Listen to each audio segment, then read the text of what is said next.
IVF treatment ద్వారా చాలా మంది కపుల్స్కి ప్రెగ్నెన్సీ రావడం మనం చూస్తూ ఉంటాము. కానీ చాలాసార్లు ఐవీఎఫ్ ట్రీట్మెంట్ అని మనం పేషెంట్కి చెప్పిన తర్వాత ఇంజెక్షన్స్ అని భయపడి చాలా మంది మన దగ్గరికి రావడం అనేది కూడా మానేస్తూ ఉంటారు. సో ఐవీఎఫ్ ట్రీట్మెంట్లో ఎన్ని ఇంజెక్షన్స్ ఉంటాయి, దీనివల్ల వాళ్ళకి పెయిన్ ఉంటుందా లేదా అనే దాని గురించి డిస్కస్ చేద్దాం. నా పేరు doctor Suma, consultant 49 fertility centre Vijayawada. So IVF ట్రీట్మెంట్లో ఆడవాళ్ళకి శరీరం నుంచి ఎగ్స్ బయటికి తీసి వాళ్ళ హస్బెండ్ స్పర్మ్తో మనమే కలిపి బేబీని ఫామ్ చేసి ఫామ్ అయిన బేబీ పొర బాగున్నప్పుడు గర్భసంచిలో పెట్టడం జరుగుతుంది. సో ఈ అండాశయంలో ఉన్న ఎగ్స్ పెరగడానికి మనం ఇంజెక్షన్స్ ఇస్తాం. నార్మల్గా ఆడవాళ్ళకి ప్రతి నెల ఒక ఎగ్ పెరుగుతుంది అండ్ ఆ ఎగ్ పెరిగి విడుదలవడం మనం చూస్తాం. సో మనకి ఐవీఎఫ్ చేసినప్పుడు ఆ నెలలో అండాశయంలో ఎన్ని ఎగ్స్ ఉన్నాయో మొత్తం అన్ని ఒకటేసారి పెరిగేలాగా ఇంజెక్షన్స్ ఇవ్వడం జరుగుతుంది.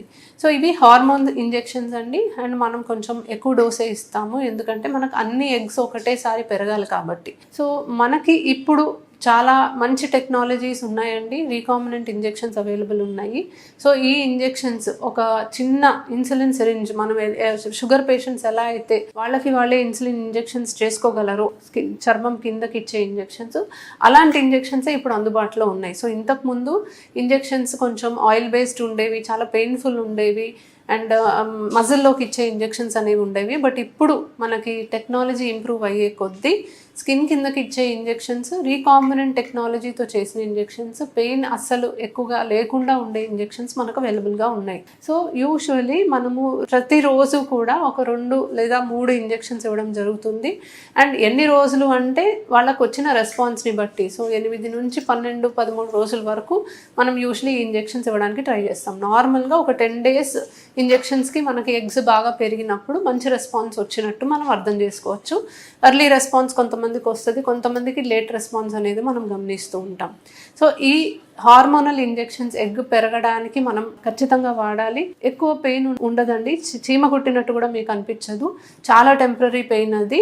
అండ్ దీనివల్ల ఎక్కువ ఇబ్బంది పడాల్సిన అవసరం కూడా లేదు. తర్వాత మనము ప్రెగ్నెన్సీ మనం బేబీ గర్భసంచిలో పెట్టిన తర్వాత కొన్ని ఇంజెక్షన్స్ వాడతాము, ప్రొజెస్ట్రాన్ ఇంజెక్షన్స్. ఇవి కూడా స్కిన్ కిందకి ఇచ్చే పెయిన్లెస్ ఇంజెక్షన్సే చాలా వరకు వాడడం జరుగుతుంది. వెజైనల్ టాబ్లెట్స్ వాడి ఈ ఇంజెక్షన్స్ కూడా వాడితే మీకు వేరే పెయిన్ఫుల్ ఇంజెక్షన్స్తో అవసరం యూజువలీ రాదు. సో ఫస్ట్ 3 నెలలు బేబీని సపోర్ట్ చేయడానికి మనం బయట నుంచి హార్మోన్స్ పెట్టాలి కాబట్టి ఇంజెక్షన్స్ వాడాల్సిన అవసరం ఉంటుంది. బట్ 3వ నెలలో ఎప్పుడైతే మాయ తయారవుతుందో అప్పుడు మనం ఇంకా ఫర్దర్గా ఈ ఇంజెక్షన్స్ ఇవ్వాల్సిన అవసరం కూడా లేదు. సో ఫస్ట్ 3 months మాత్రమే, మిగతా ప్రెగ్నెన్సీస్లా కాకుండా మీకు కొంచెం ఎక్కువ ఇంజెక్షన్స్ వాడాల్సిన అవసరం ఉంటుంది.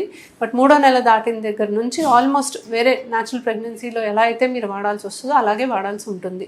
సో ఈ ఇంజెక్షన్స్ ఐవీఎఫ్ ట్రీట్మెంట్లో చాలా ముఖ్యమైన భాగం అండి. కానీ దీని గురించి మీరు భయపడి ట్రీట్మెంటే మానేయాల్సిన అవసరం లేదు. చాలా పెయిన్లెస్ ఇంజెక్షన్స్ ఏవి అండ్ చాలా కన్వీనియంట్ టు యూజ్ అనే చెప్పాలి. అండ్ మీకు ఒక్కసారి ప్రెగ్నెన్సీ వచ్చి మీరు మీ బేబీని చేతిలో పట్టుకున్నప్పుడు ఈ ఇంజెక్షన్స్ గురించి మీరు అసలు గుర్తు కూడా చేసుకోరు, అంత హ్యాపీనెస్ అనేది ఉంటుంది. సో ఆ రిజల్ట్ గురించి మీరు ఆలోచించి ఇంజెక్షన్స్ గురించి భయపడాల్సిన అవసరమే లేదు. Thank you.